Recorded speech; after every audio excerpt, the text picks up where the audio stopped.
If we value the pursuit of knowledge, we must be free to follow wherever that search may lead us. The free mind is not a barking dog to be tethered on a 10-foot chain. Back in the late 1700s, early 1800s time period, there was a social movement liberating the modern world from the reign of control that religion and superstition had on the people. Essentially, after our darkest part on the precession of the equinox, we were really beginning to wake up.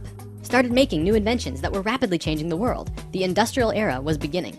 Because of this, we began to see that maybe religion as an answer was not in our best interest, and so the movement happened. We turned to science instead to answer our questions about the universe. The only problem with this was that we grouped in many things with superstition that we probably shouldn't have. Things like consciousness, intuition, human connection, paranormal phenomenon. All of it went right out of the door with superstition, when in fact we've proven these things today to be real.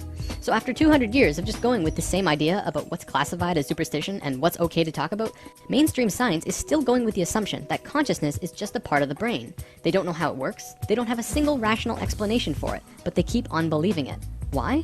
Well, when we tossed superstition out of the door, even talking about it became taboo. It's just not done. Literally, the reason that it's tough talking about this stuff in the mainstream scientific community is because that's just the way science has been for 200 years. They won't have any of it, even though there are scientific institutions that prove that theory wrong.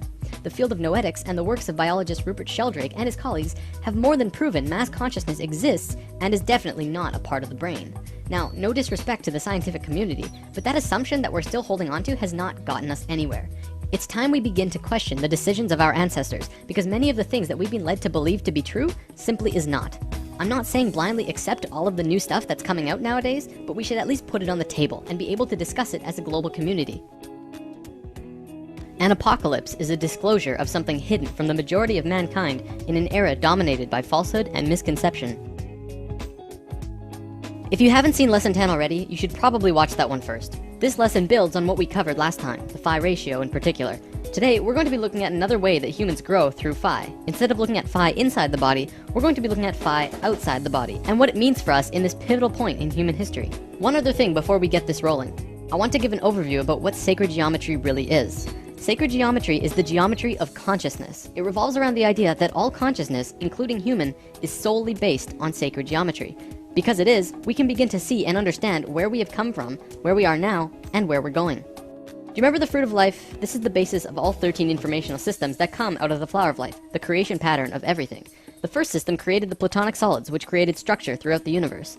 The second system was the basis of how vibration, sound, harmonics, music, and matter are all interrelated in all of creation. Today, we will look at the third system. The fruit of life will reveal itself in the process. We'll call this system the circles and squares of human consciousness. It is what the Chinese called circling the square and squaring the circle.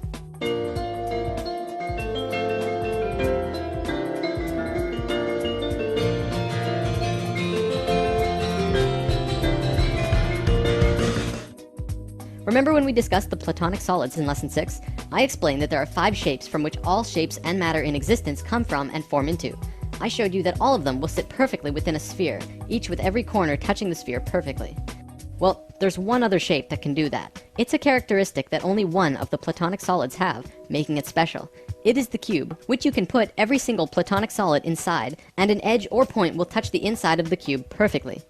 Through truncating the cube in different ways, you can create all of the other shapes. Because of this characteristic, it essentially means that the cube is like the father of all shapes. It is a male form. And the sphere is the mother of all shapes. It is a female form. All levels of consciousness in the universe are integrated by a single image in sacred geometry. It is the key to space, time, and dimension, as well as consciousness itself. Each level is a geometric image or lens that spirit looks through to see the one reality, resulting in a completely different experience. In the case of humans, this image is the circle and square. This is what Leonardo da Vinci was doing when he drew this drawing, and I'm going to show you what this circle and square combination mean. If you put a circle inside a square perfectly, and then continue to put another circle and square, each with the same diameter, one radius away on all sides, going outwards, you get a drawing that looks like this. You'll notice that with the first circle and square, they fit perfectly within the other. This also happens with the second circle and square. However, then the squares begin penetrating circles. The male form begins interacting with the female form. Why is this important? Well, the circles and squares begin to equate the phi ratio. See, when the circumference of a circle and the perimeter of the square are equal, this equates the phi ratio. So as you can see on this diagram, on the 4th square and the 5th circle, it begins to create the phi ratio. It's close, but not perfect. It's only a 0.6 difference.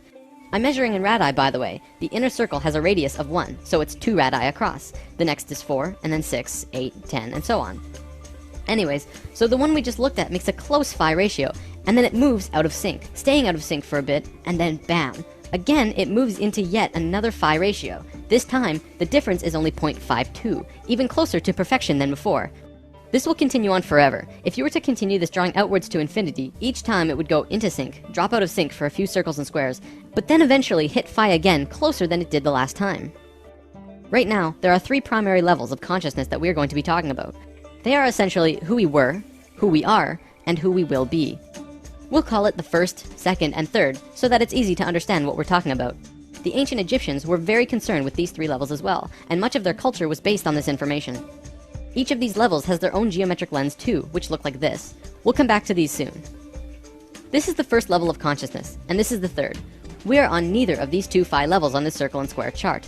Where we are, the second level of consciousness, is here. We are on the 5th square relative to the 6th circle. For quite a while now, I've been saying that we're at a disharmonic level, and it's something that we're passing through as a species. Now you begin to see the bigger picture of what I meant. The reason it's disharmonic is because it does not equate a phi ratio, not even close. Disharmonic levels are important because they bridge a gap between the divine, pure levels. However, when a species is here, it has to get in and get out as fast as possible, or else they will destroy themselves and everything around them incredibly quickly. You can see this happening all around the world today, because we're at the very end of it, and everything is crashing down on us. We've discussed this all before, notably in the intros of lesson 1 and 2. So the reason that we're on this circle and square combination and not the 6th square relative to some other circle is because of this. If you take the square and rotate it 45 degrees, it actually creates a bridge. It connects us from 2 harmonic levels of being. We're moving from one state of being to the other, this time even closer to source. This is a very exciting time for us. Oh, let me show you this too.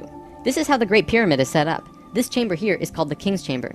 If you cut the Great Pyramid horizontally at the King's Chamber, which was the main initiation chamber, and rotate the top half 45 degrees, it makes the exact same image as our level of consciousness. There's a reason for that. The Great Pyramid is the key instrument in allowing humans to reach the 3rd level of consciousness, both as a species and individually. In fact, that's part of the reason why the Great Pyramids were created in the first place. Let's talk more about these levels though. So what Leonardo was drawing was actually the first level of consciousness. See how he hid lines in this drawing? If you complete this grid, it creates an 8x8 grid. This is the same 64 square grid found on the first level. Measuring in radii, this grid is 8x8.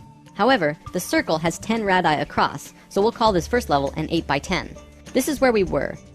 According to Thoth, an Ascended Master who has provided much of this information with us, the first level is the first time self-aware consciousness began. The second level has 10 squares across the large square, and a 12 radii circle, so we'll call it a 10x12. This is where we are now. This level is the third level, which is also called Christ consciousness. It is a 14x18.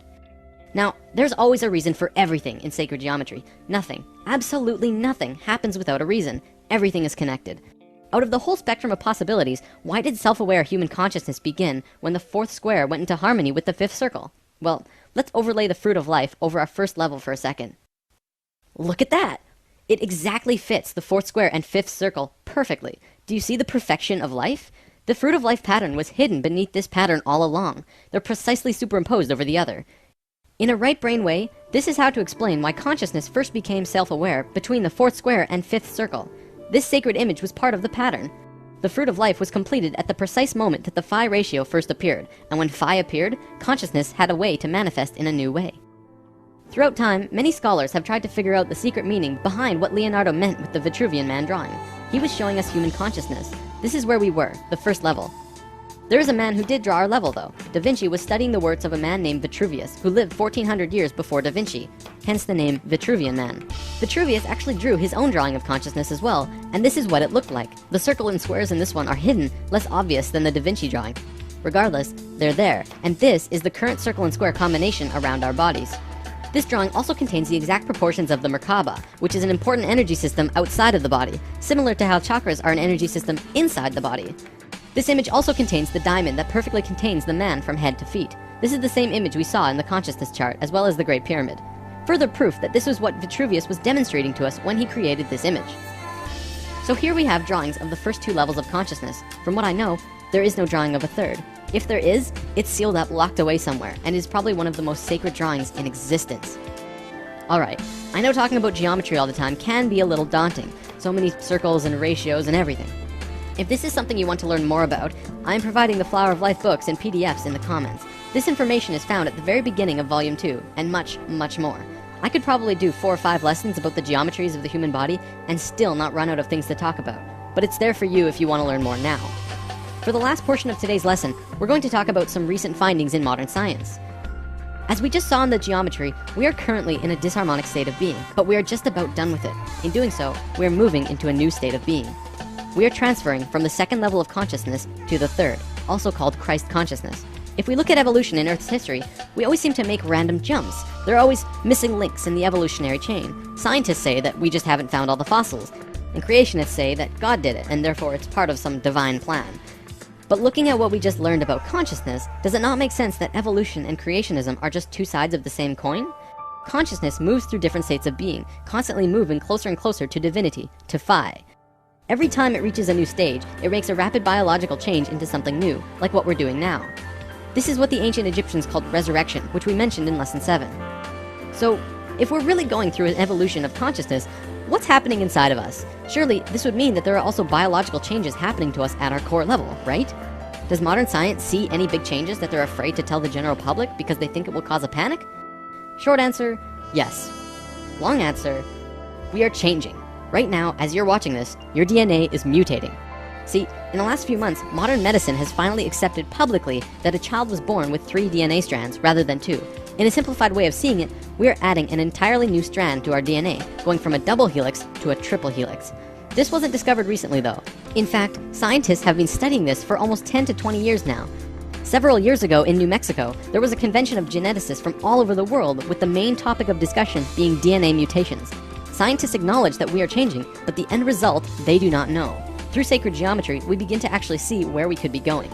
With 12 strands activated, you have 10 times as much information available to you than you do with just 2 strands, as we do now. Not only that, but the 12 strands work in sync with the 12 chakras, providing an immense amount of energy into the body. We are about to become super beings, enabling us to understand and do things that currently seem paranormal, bizarre, or downright impossible. From the article The Bigger Picture by Suzanne Thorpe Clarke, we are being changed physically from carbon-based beings to crystalline-based beings. This is interesting because I've actually heard this from various channelings now, ascension and transformation into crystalline at our core. First the psychics were telling us this, and now we have science backing it up. What we know for sure is that we are going through a shift. Today, I want to close with this. In almost every ancient text and Bible, it speaks about a great shift and awakening. The Bible speaks about the coming of Christ. This is interesting actually, because Christ is the name of the third level of consciousness. I didn't just make that up. We are moving into Christ consciousness, which means not that Jesus is going to show up with a big "Ay!" but we are actually moving into the level of conscious understanding that Jesus had. It is the coming of Christ through the human species. Now who's pumped for 2012?